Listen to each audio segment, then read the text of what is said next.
Hi friends, அஸ்ஸலாமு அலைக்கும். Welcome to Raifa kitchen. நம்ம இன்றைக்கி பார்க்க போகிறது இப்போ ட்ரெண்டிங்கில் போய்கிட்டு இருக்க ஒரு ஸ்நாக் ரெசிபி தாங்க.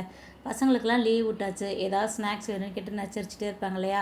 சரி, அவங்களுக்கு பிடிச்ச மாதிரி இருக்கட்டும். இன்றைக்கி புத்தாண்டுனால கொஞ்சம் ஸ்வீட்டாக இருக்குன்றதுக்காக இதை நான் செஞ்சுருக்கேங்க. என்ன ஸ்வீட்டுன்னு பார்க்கலாமா? ஆமாங்க, இப்போ ட்ரெண்டிங்காக போய்கிட்டு இருக்கலையே இன்ஸ்டாலலாம் பூவாழை புட்டுன்னு, அது தாங்க நான் செஞ்சுருக்கேன். நம்ம ரவையில் புட்டெல்லாம் செஞ்சுருக்கோம், பொழுன்னு வேக வச்சு செஞ்சுருக்கோம். இந்த மாதிரி வாழை இலையில் மடித்து நான் செஞ்சதில்லை. உண்மையிலே டேஸ்ட்டு சூப்பராக இருந்துச்சுங்க, வேறு லெவலில் இருந்தது. ஆனால் செய்கிறது ரொம்ப ரொம்ப சுலபம் தான். எப்படி செய்கிறதுன்னு பார்த்துடலாமா? வீடியோவை ஸ்கிப் பண்ணாமல் பாருங்கள். அப்படியே நம்ம சேனலுக்கு இப்போ தான் ஃபஸ்ட் டைமாக வந்துருக்குறீங்கன்னா நம்ம சேனலையும் சப்ஸ்கிரைப் பண்ணிவிட்டு வந்துடுங்க. வாங்க இப்போ வீடியோக்குள்ளே போகலாம். முதல்ல நம்ம ரவையை வறுத்து எடுத்துக்கலாம். இந்த ரவையை வறுக்கிறதுக்கு நல்லா தாராளமாக நெய் சேர்த்துக்கோங்க. அப்போ தான் டேஸ்ட்டும் நல்லாயிருக்கும். ஏன்னா இந்த ரெசிபிக்கு நம்ம தண்ணி பால் எதுவுமே சேர்க்க போகிறதில்ல. இந்த நெய், சர்க்கரை, பழம், இந்த ஈரப்பதம் தான் நமக்கு புட்டு ரெடி ஆகிறதுக்கு. அதனால் நல்லா தாராளமாக எண்ணெய் ஊற்றி நல்லா வறுத்து எடுத்துக்கலாம். நீங்கள் வறுத்த ரவையாக இருந்தாலும் பரவாயில்ல, இன்னொரு டைம் இது மாதிரி நெய் ஊற்றி வறுத்துக்கிட்டிங்கன்னா நல்ல டேஸ்ட் இருக்கும், நல்லா பொழுன்னு இருக்கும் சாப்பிட்றதுக்கு. நம்ம பிச்சு சாப்பிட்டாலுமே அந்த ரவையோட டேஸ்ட் வந்து சூப்பராக இருக்கும். இப்போ நான் வந்து நல்லா ரவையை வறுத்துட்டேன். கருகிராத அளவுக்கு நல்லா கலந்து விட்டுட்டு நல்லா வறுத்து எடுத்துக்கோங்க. வறுத்துட்டு இந்த ரவையை நல்லா ஆற விட்டுருங்க. நம்ம வறுக்கும்போது நல்லா பொழு தெரிவித்துங்க, அந்தளவுக்கு வர்ற வரைக்கும் நல்லா வறுத்துட்டு ஸ்டவ் ஆஃப் பண்ணிவிட்டு இதை ஆற விட்டுடலாம். நம்ம ஆறுனதுக்கப்புறம் எடுத்து பார்க்கலாம்.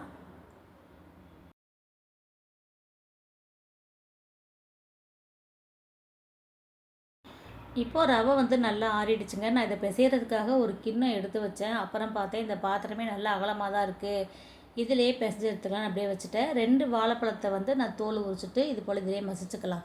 தனியாக இன்னொரு பாத்திரத்தில் போட்டு பிசைஞ்சுக்கலாம். நமக்கு இந்த பேன் வந்து பெருசாக தானே இருக்குது, அதனால் இதிலே பிசைஞ்சிடலான்னு சொல்லிட்டு வாழைப்பழத்தை வந்து நல்லா மசிச்சு விட்டுக்கிட்டேன். பாருங்கள், ரவையுமே நல்லா பொழுன்னு எப்படி இருக்குது பார்த்தீங்களா?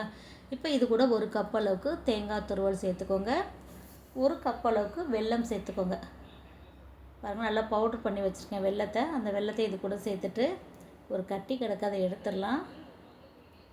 இனிப்பு தூக்கலாக சேர்த்துக்கோங்க, அப்போ தான் டேஸ்ட் சூப்பராக இருக்கும். இந்த வெல்லம், நெய், தேங்காய் பூ, இந்த ரவை இதெல்லாம் சேர்த்து டேஸ்ட்டு ரொம்ப அருமையாக இருக்குங்க. இது கூட பார்த்திங்கன்னா ஏலக்காய் தூள் வந்து கொஞ்சம் சேர்த்துக்கோங்க, 1 ஸ்பூன் அளவுக்கு சேர்த்துக்கோங்க. நான் ஏற்கனவே ஏலக்காய் வந்து பவுட்ரு பண்ணி வச்சுருக்கேன், அதை சேர்த்துக்கிறேன். உங்கள்கிட்ட இந்த மாதிரி பவுட்ரு இல்லாட்டினா ஒரு 3 ஏலக்காய் எடுத்து நல்லா மிக்சியில் பொடி பண்ணிவிட்டு இது கூட சேர்த்துக்கோங்க. இது கூட டேஸ்ட்டுக்காக பார்த்திங்கன்னா ஒரு பிஞ்ச் அளவுக்கு உப்பு சேர்த்துக்கோங்க. உப்பு சேர்த்துட்டு இதை நல்லா பிசைஞ்சு எடுத்துக்கலாம். வெல்லத்துக்கு பதில் சீனி சேர்க்கலாமான்னு கேட்டிங்கன்னா வெல்லம் தான் நல்லாயிருக்கும்னு நினைக்கிறேன். வெல்லம், நாட்டு சக்கரை சேர்த்து செய்யணும். ஏன்னா அப்போ தான் வந்து அந்த கலர் நமக்கு கிடைக்கும், டேஸ்ட்டுமே நல்லாயிருக்கும். நம்ம நார்மலாக வந்து இட்லி பாத்திரத்தில் வெறுமனே ரவையை வந்து புட்டு காய்க்கும் பார்த்திங்களா, அதுக்கு சீனி போட்டால் நல்லாயிருக்கும். இந்த ரெசிபிக்கு வந்து வெல்லம், நாட்டு சக்கரை தான் நல்லாயிருக்கும் நானும் நினைக்கிறேன். இப்போ பாருங்கள், நம்ம எல்லாத்தையும் சேர்த்துட்டு நல்லா பிசைஞ்சுக்கோங்க. இப்போ வாழைப்பழம் எனக்கு பத்தலை, தண்ணி பதம் பத்தாமல் இருக்கிறதுனால இன்னொரு வாழைப்பழத்தை நான் எடுத்துக்கிறேன். இப்போ 200 கிராம் வாழைப்பழத்துக்கு 200 கிராம் ரவைக்கு நான் 3 வாழைப்பழம் எடுத்திருக்கேன். 1 கப்பு தேங்காய், 1 கப்பு அளவுக்கு வெல்லம் எடுத்திருக்கேன். இது வந்து கரெக்டாக இருக்கும். இப்போ நல்லா நம்ம கை போட்டு நல்லா அழுத்தி பிசைஞ்சு ஒரு 10 நிமிஷத்துக்கு இதை நல்லா ஊற விட்டுறலாம். இந்த ரவையெல்லாம் நல்லா பொதுன்னு ஊறி நிற்கும்போது நமக்கு வெந்து வர்றதுக்கு ஈஸியாக இருக்கும். நல்லா மசிச்சு விட்டுக்கோங்க. தண்ணி எதுவுமே சேர்க்க தேவையில்லை.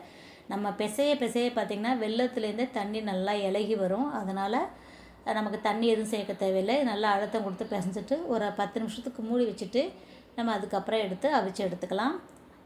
ஒரு 10 நிமிஷத்துக்கு அப்புறம் மறுபடியும் நான் கொஞ்சம் நெய் சேர்த்துக்கிறேன். நான் வந்து ரவையை வறுக்கும்போது ஒரு 3 ஸ்பூன் அளவுக்கு சேர்த்தேன். இப்போ மறுபடியும் 1 ஸ்பூன் அளவுக்கு சேர்த்துக்கிறேன். நீங்கள் ரவையை வறுக்கும்போதே சேர்க்குறா இருந்தால் ஒரு நல்லா ஒரு 1/4 கப் அளவுக்கு சேர்த்துக்கோங்க, கரெக்டாக இருக்கும்.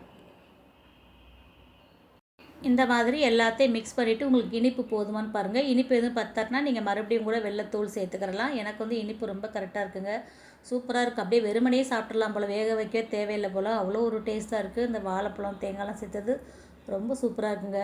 அதுவும் இந்த வாழை இலையில் வச்சு வேக வைக்கும்போது ரொம்ப மணமாக இருக்கும்னு நினைக்கிறேன். இப்போ இதை எடுத்தாச்சு, இது மாதிரி தட்டி ஒரு இலையில் வச்சு இது மாதிரி மடிச்சுக்கோங்க. இலையெல்லாம் நான் ஏற்கனவே கழுவிட்டேன். நெய் நிறைய சேர்த்துருக்கனால நான் இலையில் வந்துட்டு எண்ணெயெல்லாம் எதுவும் சேர்க்கலை. இதே மாதிரி நம்ம வந்து எல்லா இலையிலையும் இது போல் மடித்து வச்சுக்கோங்க.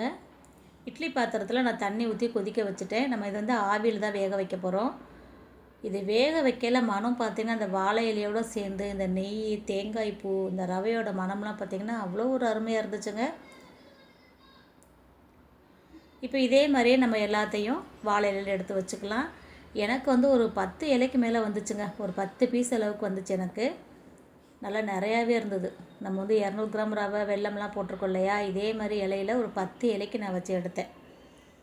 இப்போ இது இட்லி தட்டு வச்சுட்டு இது மேலே இலையெல்லாம் அடுக்கி விட்டுருங்க. அடுக்கி நம்ம ஒரு 10லேருந்து 15 நிமிஷத்துக்கு இதை நம்ம வேக வச்சு எடுத்துக்கலாம்.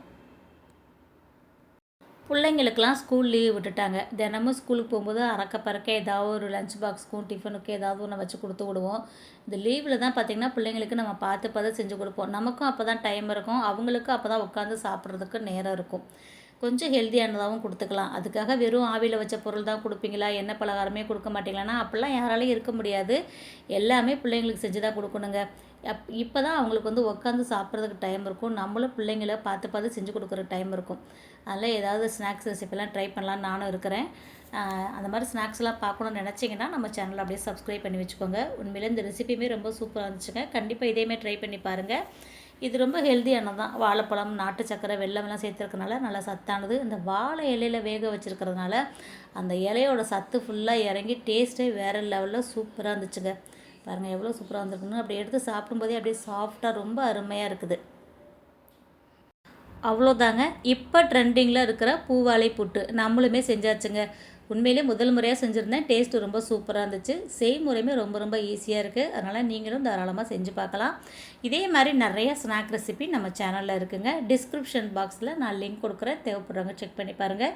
இந்த வீடியோ உங்களுக்கு பிடிச்சிருக்குன்னு நினைக்கிறேன். பிடிச்சிருந்துச்சுன்னா லைக் பண்ணிவிட்டு நிறையா ஷேர் பண்ணிவிடுங்க. நீங்கள் லைக் பண்ணி கமெண்ட் பண்ணுற மாதிரியே இப்போ கமெண்ட் பாக்ஸில் ஹைப்புன்னு ஒரு ஆப்ஷன் கொடுத்துருக்காங்க. இந்த வீடியோ பிடிச்சிச்சுன்னா வீடியோக்கான ஹைப்பே மறக்காமல் கொடுத்துருங்க. சேனலை சப்ஸ்கிரைப் பண்ணாமல் பார்த்துக்கிட்டு இருந்தீங்கன்னா அப்படியே சப்ஸ்கிரைப் பண்ணிவிடுங்க. இன்ஷா அல்லாஹ் இன்னொரு வீடியோவில் பார்க்கலாம். Bye friends. அஸ்ஸலாமு அலைக்கும்.